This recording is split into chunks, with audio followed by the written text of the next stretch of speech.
Well, here we are on our last day of our Colossians Bible Study, and we're just going to be looking at a couple of verses in chapter 4 of Colossians. Let's go ahead and pick up in verse 2. And it says this: "Be faithful to pray as intercessors who are fully alert and giving thanks to God." Now, what's powerful about this verse is that Paul is telling these believers that they should be faithful to pray. And he's not asking them to do anything that he's not done. Remember, he started this whole book out telling the Colossian believers, I have been praying for you night and day. So he said, look, follow my example. I want you to pray as intercessors. And something that struck me about this, I always thought the prayer, like intercessors, was a calling. Like some people would just feel called to be intercessors. But did you know that we're all called to this type of life? And it says how to do it: fully alert and giving thanks to God. So let me ask you a question. How is your prayer life? And what necessarily is prayer?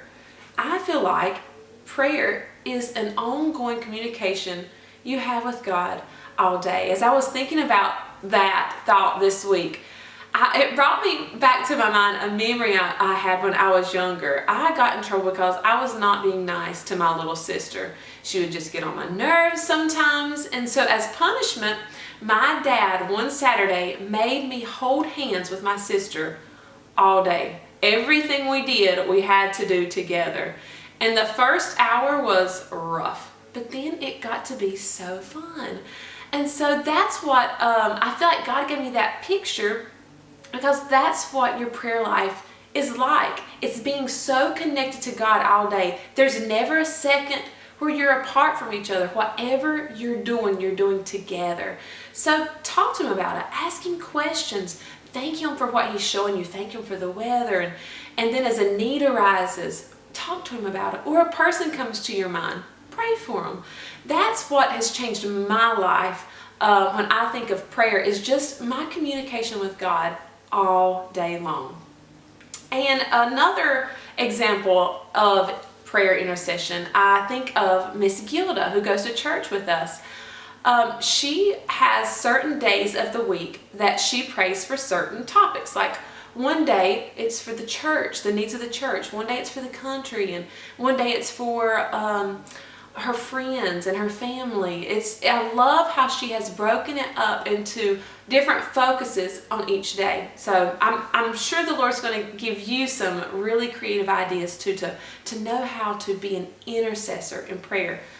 But it also said fully alert and giving thanks. Being watchful or fully alert in prayer with thanksgiving means to be looking for ways to give God thanks for his answers to our prayer. He's already provided provision for us. So even before your need arises, he's got an answer for it. So when you pray, it's just finding out how he's made that provision. Now, it says we are praying with full belief that God will in fact answer our prayers. And so we are vigilantly looking for God's hand in response to our prayer. That's what it means to pray in faith. Knowing that God hears you and knowing that he's going to answer.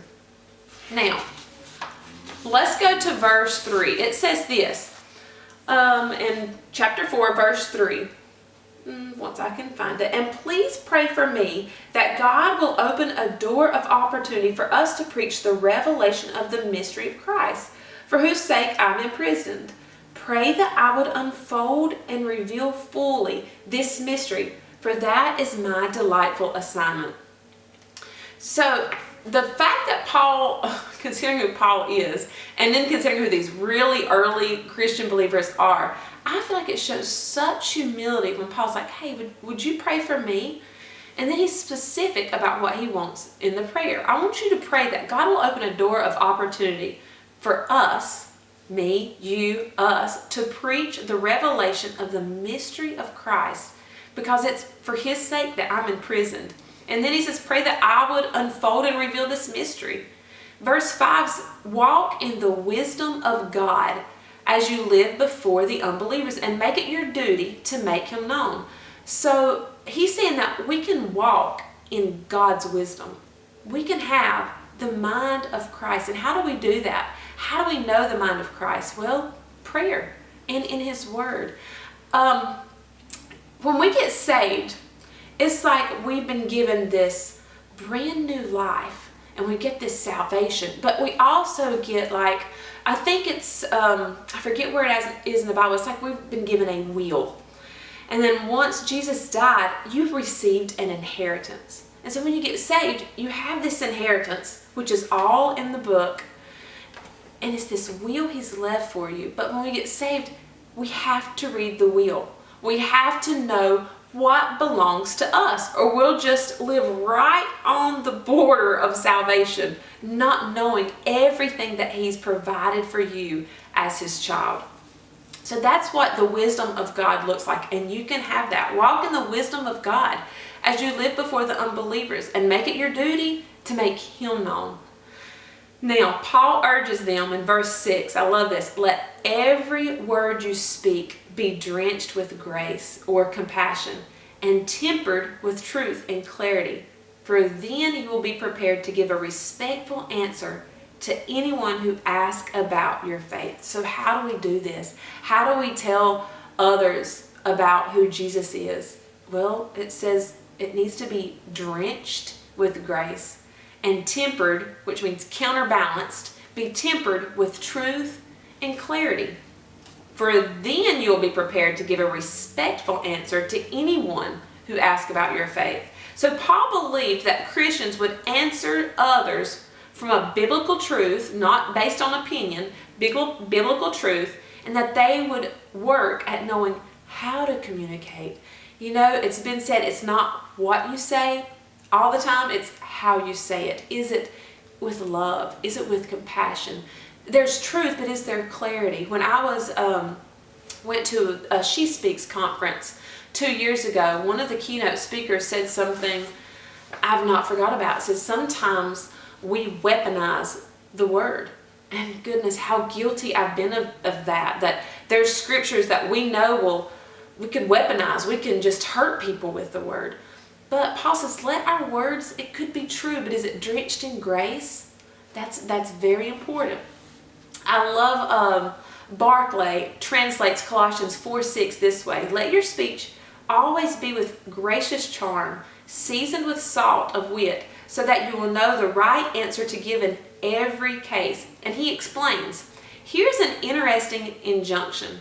It is all too true that Christianity, in the minds of many, is connected with a kind of sanctimonious dullness and an outlook in which laughter is almost heresy.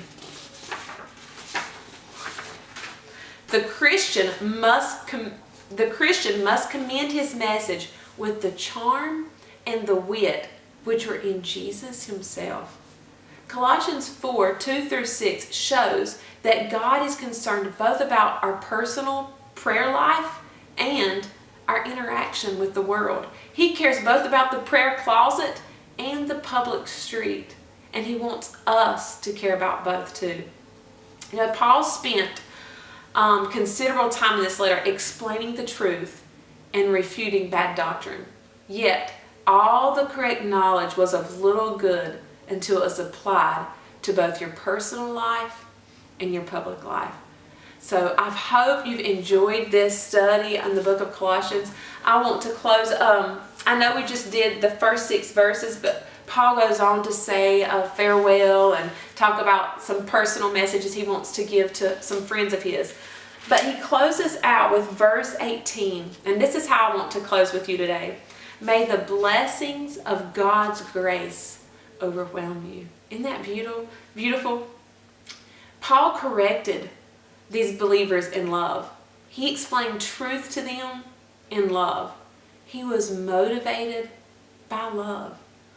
2 Corinthians 5:14 says the love of God constrains us. So whatever we do, we must be in the border of love.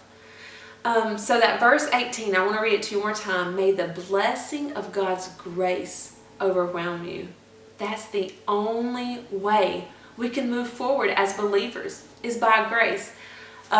Last week after the Bible study, I was talking to my mom, and And she said, you know what I've noticed about Stephen when you're reading scripture, whatever you're doing, Stephen sees grace in every story. He sees grace in the husband and wife relationship. He sees grace in things where you just don't feel like you're measured up. And that's what hit me so much was when my mom said that, because that's how I want to view every page of scripture. But that's also how I want to view every day of my life, is in light of God's overwhelming grace. So that is my prayer for you. May you be just drenched, as Paul says, be drenched with grace, and you can see it all over your life. So thank you so much for joining us, and we are looking forward, Megan and I are looking forward to our new Bible study starting Wednesday morning on the book of 2 Timothy. We'll see y'all then.